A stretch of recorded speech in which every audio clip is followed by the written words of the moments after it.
Hey YouTube world, welcome back to at another video. तो आज का जो हमारा टॉपिक रहने वाला है वो है फैक्टोरियल। ये एक रिकर्जन का एक इंपॉर्टेंट कॉन्सेप्ट होता है। ठीक है, पहले तो फैक्टोरियल समझो, पहले वो क्या होता है। तो जिसको नहीं पता है, मैथमेटिकल्स में एक टर्म होता है जिसको फैक्टोरियल बोला जाता है। ठीक है, अगर तुम्हारे इंटीजर, लेट सपोज यहाँ पे कोई इंटीजर है 4 और उसके पीछे कोई मार्क है, एक्सप्लेनेटरी मार्क, ठीक है, तो इसी को कहा जाता है फैक्टोरियल और इसको रीड करा जाता है 4 फैक्टोरियल। ठीक है, जब मैंने इसको ऐसे रीड करा तो इसका सेंस क्या बनता है, ये डिनोट किसको कर रहा है? ये डिनोट ऐसा कर रहा है कि 4 इंटू 3 इंटू 2 इंटू 1, मतलब ये 4 टाइम्स मल्टीप्लीकेशन है 3 का, 3 टाइम्स मल्टीप्लीकेशन है 2 का, 2 टाइम्स मल्टीप्लीकेशन है 1 का, जिसका आंसर की 24 हुई। ठीक है, अभी इसी में समझने वाली चीज क्या है, इसमें समझने वाली चीज ये है कि अगर मैं इसको कॉन्सेप्ट में लेके आता हूं 3, 2 और 1 को, ठीक है, तो ये क्या बनता है? ये मेरा बनता है 3 फैक्टोरियल। ठीक है, तो 3 फैक्टोरियल क्या बना? 3 फैक्टोरियल हो गया 3 इंटू 2 इंटू 1। ठीक है, अब मैं इसको कंसिडर में लेके आता हूं, किसको? 2 इंटू 1 को, तो ये क्या बना? ये बना मेरा 2 फैक्टोरियल। ठीक है, तो 2 फैक्टोरियल क्या बना? 2 इंटू 1। ठीक है, अब यहां पर से सिर्फ 1 को लेता हूं तो ये क्या बना? 1 फैक्टोरियल। 1 फैक्टोरियल और जिसकी वैल्यू क्या होती है? 1 होती है। ठीक है, तो यहाँ पे तुमने एक चीज नोटिस करी होगी कि हमने ये एक बड़ा प्रॉब्लम था, बेसिकली 4 था, 4 को हमने कन्वर्ट करा 3 में, 3 को कन्वर्ट करा हमने 2 में, 2 को कन्वर्ट करा हमने 1 में, और फिर वैल्यू आई। ठीक है, वैल्यू आई और फिर लास्ट में मैंने क्या करा उसको? 1 इंटू 2 इंटू 3 इंटू 4। तो बेसिकली जो मेरा टॉप मोस्ट लाइन पर लिखा हुआ है 4 इंटू 3 इंटू 2 इंटू 1, ये सब प्रॉब्लम में डिवाइड होते होते कुछ इस तरीके से बना। ठीक है, अभी फैक्टोरियल तो समझ में आया। अभी इसका एक कॉन्सेप्चुअल वे में इसको मैं ऐसे भी समझाना चाहता हूं तुम्हें कि अब तुमको याद होगा जब मैंने तुमको बॉक्स और बॉल वाला एग्जांपल दिया था, तो यहाँ पे अगर तुम गौर से देखो तो हमको क्या हुआ है, हमको सबसे पहले एक बड़ा बॉक्स मिला है। ठीक है, बड़ा बॉक्स मिला, उसके अंदर क्या था? 4 फैक्टोरियल। फिर उससे एक छोटा बॉक्स मिला, ठीक है, उससे छोटा बॉक्स मिला ये, और इसके अंदर क्या था? इसके अंदर था 3 फैक्टोरियल। ठीक है, 3 फैक्टोरियल के अंदर एक और छोटा बॉक्स मिला हमें, जिसके अंदर क्या था? 2 फैक्टोरियल। ठीक है, 2 फैक्टोरियल के अंदर एक और बॉक्स मिला हमें जो और छोटा था। ठीक है, वो उसके अंदर था 1 फैक्टोरियल। अभी 1 फैक्टोरियल की वैल्यू ही 1 होती है, तो ये इसको बॉक्स के अंदर रखने की जरूरत है नहीं। ठीक है, तो क्या करा मैंने? इसको हटाया और यहाँ पे 1 रखा। तो अगर तुमको वो वाला कॉन्सेप्ट याद होगा तो क्या बोला था मैंने? तुमने एक गिफ्ट खोला, ये गिफ्ट था, ठीक है, ये गिफ्ट खोला, ठीक है, और गिफ्ट खोलते खोलते तुम कहां पहुंचे? अपनी बॉल तक पहुंचे। बॉल क्या है यहाँ पे? इस केस में 1 है। ठीक है, तो तुमने क्या करा? एक बिग प्रॉब्लम को छोटे में कन्वर्ट करा, बिग टू स्मॉल गए तुम। ठीक है, तो यही रिकर्सन करा, मतलब तुमने हर बार एक नया चीज खोला। अगर इसको अब मैं कॉल स्टैक के थ्रू तुमको समझाना चाहूं, कॉल स्टैक में क्या होता था? कॉल स्टैक में भी सेम चीज होती थी। ठीक है, क्या करते थे हम? हमारा एक कॉल स्टैक होता है इस तरीके से, ठीक है, और उसमें क्या होता है? जब भी कोई फंक्शन कॉल हो रहा होता है तो वो डायरेक्टली फंक्शन इसके अंदर आता है। सबसे पहले क्या आया होगा? सबसे पहले जो फंक्शन में आया होगा वो होगा 4 फैक्टोरियल। ठीक है, फिर क्या आया? फिर उसके ऊपर आया 3 फैक्टोरियल। फिर क्या आया? फिर उसके ऊपर बैठा 2 फैक्टोरियल। फिर उसके ऊपर क्या बैठा? उसके ऊपर बैठा 1 फैक्टोरियल। तो 1 फैक्टोरियल जैसी आया, उसकी वैल्यू ही 1 होती है। ठीक है, तो ये हटेगा यहां से और ये क्या रिटर्न करवा देगा? डायरेक्टली 1 रिटर्न करा देगा। फिर 1 इंटू 2 इस तरीके से बनता जाएगा। ठीक है, अभी ये कॉल स्टैक तो हो गया, ये 2 भी रिटर्न कराएगा, 2 इंटू 1 3 रिटर्न करा देगा, ऊपर की जो वैल्यू जो है उसमें 3 मल्टीप्लीकेशन करवाएगा। ठीक है, और 4 क्या रिटर्न कराएगा? 4 इंटू जो भी ऊपर से वैल्यू आ रही है। तो इस तरीके से ये पूरा पूरा कॉल स्टैक भी काम करता है। ठीक है, अभी मैं इसका एक कोड सैंपल देना चाहता हूं तुम लोगों को।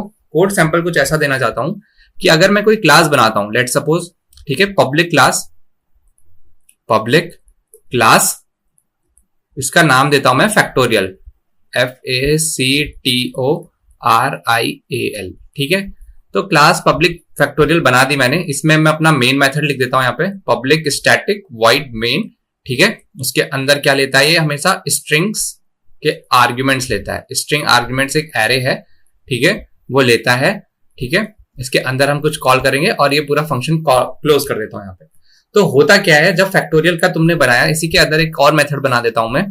ठीक है, उसको लिख देता हूं मैं पब्लिक स्टैटिक, ताकि मेरे को ये डायरेक्टली मिल जाए। ठीक है, स्टैटिक रिटर्न टाइप इंट, क्योंकि ये इंटीजर रिटर्न करेगा। इसका नाम दे दूंगा मैं फैक्ट, और ये क्या एक्सेप्ट करता है? एक इंटीजर वैल्यू एक्सेप्ट करता है जिसकी वैल्यू क्या है? n है। ठीक है, तो ये मेरा पूरा अंदर का फंक्शन हो गया। अभी इसके अंदर क्या हो रहा है, इसके अंदर सबसे पहले मैं अपनी बेस कंडीशन लगा दूंगा। बेस कंडीशन क्या लगाऊंगा, मैं चेक कर लूंगा if n is equal to 1, तो क्या करूंगा, रिटर्न करवा दूंगा, TURN रिटर्न 1 करवा दूंगा, जो हम ऊपर देख रहे थे। अभी इसका ड्राई रन करूंगा तो तुम्हें ज्यादा बेटर समझ में आएगा। और उसके बियॉन्ड क्या करूंगा, अगर ऐसा नहीं है तो क्या करूंगा, रिटर्न करवा दूंगा, RETURN।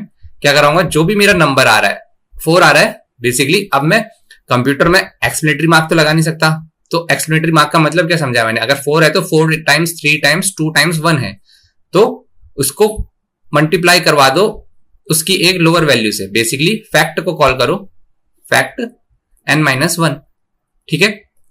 अब इसको कॉल आउट कर दो यहां, कहा, SOP system.out.println, और इसको कॉल कर दो फैक्ट को 4 के थ्रू यहां पे, ठीक है। तो होगा क्या, पहले आइटरेशन में 4 यहां पे बैठा, ब्लैक पेन ले लेते हैं, ज्यादा बेटर समझ में आएगा। तो पहले आइटरेशन में 4 यहां पे आया, ठीक है। 4 इज इक्वल टू 1 है, नहीं है, तो ये कंडीशन एग्जीक्यूट नहीं होगी। तो यहां से रिटर्न क्या करेगा, ये रिटर्न कर देगा 4 इंटू फैक्ट, 4 - 1 कितना होता है, 3। तो फैक्ट 3 फिर से कॉल हो गया, यहां पे देखो फैक्ट 3 आया ये। अब फैक्ट 3 की बात करेंगे हम, ठीक है। अब वैल्यू क्या है, यहां पे 3 है, तो 3 इक्वल टू 1, रेड वाली लाइन एग्जीक्यूट होगी। 3 इज इक्वल टू 1 नहीं है, तो कहां आएगा ये क्या रिटर्न करेगा, 3 इंटू फैक्ट 2, ठीक है, फैक्ट 2 रिटर्न करा दिया। अब धीरे धीरे ये क्या करेगा, फैक्ट 2 आया, अब फैक्ट 2, अब n की वैल्यू 2 है, 2 इज इक्वल टू 1, रेड वाली लाइन एग्जीक्यूट होगी, नहीं है, ऐसा तो कुछ भी नहीं हो रहा है। तो क्या होगा, ये क्या करेगा, 2 इंटू फैक्ट 1। तो 1 फैक्टोरियल क्या होता है, n इक्वल टू 1 हो गया यहाँ पे, ठीक है। अब n की वैल्यू क्या है, 1 है, तो 1 इक्वल टू 1 हो गया। तो ये क्या करेगा, यहां से रिटर्न करा देगा, नीचे वाली लाइन पे आएगा ही नहीं। तो ये फैक्ट क्या रिटर्न करा रहा है, ये रिटर्न करा रहा है 1, ठीक है। तो 2 इंटू 1 ये तो हुआ। फैक्ट 2 कहां से कॉल हुआ था, ये कहां से कॉल हुआ था, फैक्ट 2 से। तो यहां से क्या रिटर्न करेगा, ये देखो, इसको रिप्लेस करते रहता हूं मैं एक एक करके, ठीक है। इसने 1 रिटर्न करा, तो ये कहां से कॉल हुआ था, फैक्ट 1 से कॉल हुआ था, तो ये फैक्ट 1 की जगह क्या रिटर्न आ गया, यहाँ पे 1 आ गया, ठीक है। अब ये कहां से कॉल हुआ था, ये पूरा वैल्यू कहां से कॉल हुई थी, ये फैक्टर 2 से कॉल हुई थी, तो ये वैल्यू बेसिकली इससे रिप्लेस हो जाएगी, फैक्टर 2 जो ऊपर लिखा है। तो फैक्टर 2 की जगह क्या आ जाएगा, फैक्ट 2 की जगह 2 इंटू 1 आ जाएगा। अब ये जो 2 इंटू 1 है, ये बेसिकली कहां से कॉल हुआ था, ये कॉल हुआ था फैक्टर 3 से, तो ये किससे रिप्लेस हो जाएगा, फैक्टर 3 से पूरा रिप्लेस हो जाएगा। फैक्टर 3 से रिप्लेस हो जाएगा, तो उसकी वैल्यू क्या है, 3 इंटू 2 इंटू 1, ठीक है। तो इस तरीके से हमारा रिकर्सन यहाँ पे वर्क करता है। अभी मैं इसको तुम्हें प्रैक्टिकल इंप्लीमेंटेशन के साथ दिखा देता हूँ। ये वही कोड है जो हमने अभी डिस्कस करा था, ड्राई रन करा था। इसको लेकिन मैं नॉर्मल रन नहीं करूंगा, इसको मैं करूंगा डीबग मोड में रन, ठीक है। डीबग मोड में मैंने डाल दिया है, मैंने यहाँ पे ब्रेक पॉइंट रखे हुए हैं, एक ब्रेक पॉइंट यहाँ पे है, एक ब्रेक पॉइंट यहाँ पे है। तो मैं तुमको चाहता हूं कि तुम इस सेक्शन में जहां पे वेरिएबल्स डिफाइन है इसमें ध्यान दोगे, और ये लाइन नंबर 12 जहां पे लिखा है वो देखोगे, लाइंस कौन कौन सी आ रही है, ठीक है। तो हुआ क्या, सबसे पहले देखो, ये 12th लाइन जो डीबगर का जिसको नहीं पता है उसको समझा देता हूं। जो लाइन हाईलाइटेड है वो एग्जीक्यूट होने वाली है, हुई नहीं अभी, ठीक है। तो जैसे ही मैं इसको एग्जीक्यूट करता हूं इस लाइन को, तो फैक्ट की वैल्यू सीधे गई n इक्वल टू 4, देखो यहाँ पे ये दिख रहा है n इक्वल टू 4 आया है, ठीक है। अब क्या हुआ, ये लाइन नंबर 7 एग्जीक्यूट होने वाली है, मतलब ये line number 6 4 is not equal to 1, तो उसने कुछ रिटर्न नहीं करा, लाइन नंबर 1 ये आने वाली है, ठीक है। तो क्या हुआ, यहां से n इक्वल टू 3 हुआ, फिर से लाइन नंबर 7 एग्जीक्यूट होगी, फिर से लाइन नंबर 7 एग्जीक्यूट हुई, ठीक है। n की वैल्यू 2 हुई है अभी। अब जैसे 2 से 1 करा मैंने, तो उसने क्या करा, फैक्ट ने रिटर्न करना शुरू कर दिया, देखो यहां से क्या करा, रिटर्न करना शुरू करा। n की वैल्यू क्या हुई, 2 इंटू 1 2, अब ये n की वैल्यू क्या है 3 इंटू 2 कितना हो जाएगा 6, ठीक है। क्या हो गया, फैक्टर ने क्या रिटर्न करा, 6 रिटर्न कर दिया है। तो 6 कितना, n की वैल्यू जहां से कॉल हुई थी वो क्या थी, 4 से कॉल हुई थी, तो 4 इंटू 6 24, ये एग्जीक्यूट हुआ, और कंट्रोल कहां आया, इसमें आया। अभी तक हमारा जो सॉल्यूशन है, फैक्टर ने रिटर्न कर दिया 24, प्रिंट नहीं करा है हमने। जैसे इसको एग्जीक्यूट करता हूं, तो ये कंट्रोल कहां आया, मेरे मेन मेथड के एंड में है, क्योंकि मेन मेथड अभी स्टैक मेमोरी के अंदर है, और इसके बाद पूरा टर्मिनेट हो गया।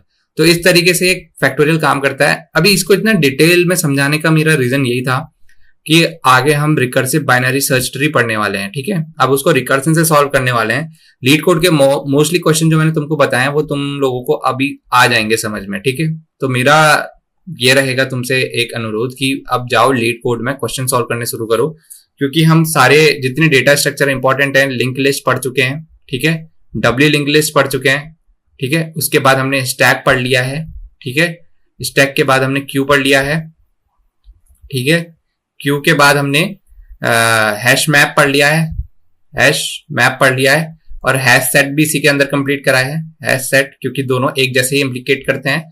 फिर हमने ग्राफ भी पढ़ लिया है, ठीक है, और ट्रीज के बारे में पढ़ लिया है, ट्रीज भी पढ़ लिए हैं, इसी के अंदर बाइनरी सर्च ट्री वगैरह आ गया है, ठीक है।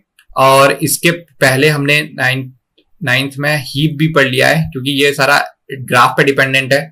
और 10th नंबर पे अभी हम पढ़ रहे हैं रिकर्सन, ठीक है।